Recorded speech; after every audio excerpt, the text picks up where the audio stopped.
displacement and distance. Let's try this. 1. Measure the distance between points A and B in different ways as shown in figure 2.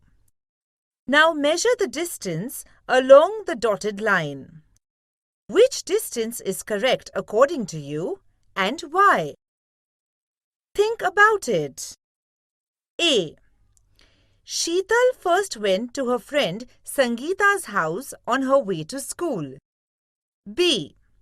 Prashant went straight from home to school. Both are walking with the same speed.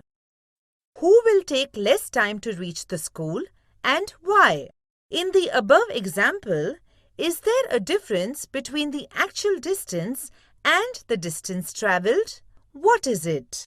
Distance is the length of the actual path travelled by an object in motion while going from one point to another, whereas displacement is the minimum distance between the starting and finishing points.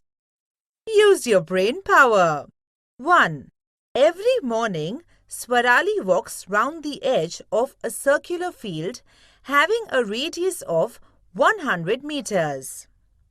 As shown in figure, if she starts from the point A and takes one round, how much distance has she walked and what is her displacement? 2. If a car starting from point P goes to point Q and then returns to point P, how much distance has it travelled and what is its displacement?